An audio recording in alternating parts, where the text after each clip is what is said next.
نو ته به اوس هم وایې چې مړه د مولیانو خپل اختلاف دی چا پسې لاړ شو موږ نه لار وکړه چا پسې مزه علیکم بدین العجایز د بوډاګانو ښځو پسې لاړ شئ مشرانو پسې لاړ شئ د مشرانو طریقې ونیسئ علیکم بدین العتیق زوړ دین راټینګ کئ زړه عقیده راټینګه کئ لار نیکه نیا د چا به مړي د چا به ژوندي هغې ته کښېنوئ بابا دا مخکې نن نه 40 45 50 کاله وړاندې څنګه یو روټین روان و چې هغه درته څه ویل په هغې باندې ځه که نه ما پسې مه راځه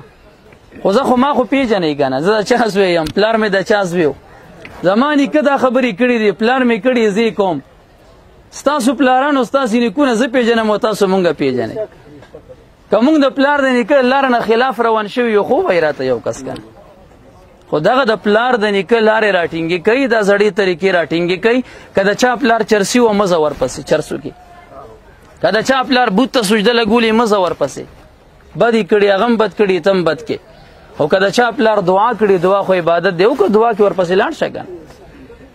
که د چا پلار یو ښه کار کړي نو ښه کار کې ځه ورپسې که نه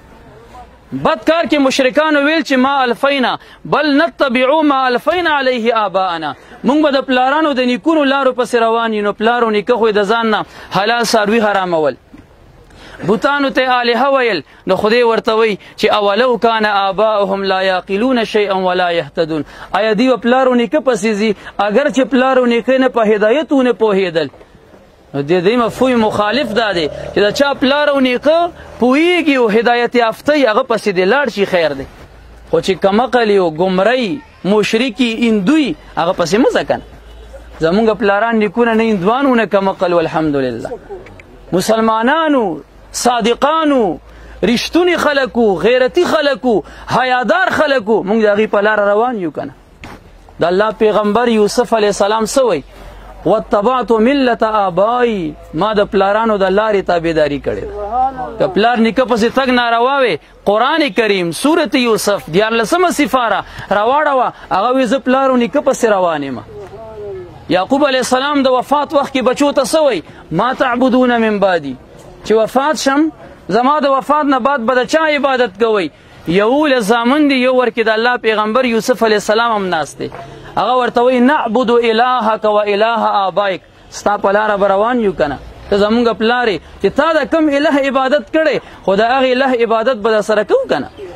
ستا پلارانو چې د کوم خدای عبادت کړی مونږ د هغه نه سیو د هغې خدای عبادت به کوو که نه د پلار د نیکه په لاره به روان یو که نه نو دا د انبیو چغه وه د قربانۍ موقع باندې حضور صلی الله علیه وسلم ته صحابه وایي دا قرباني مونږ ولې کوو وی دا ستاسو د نیکه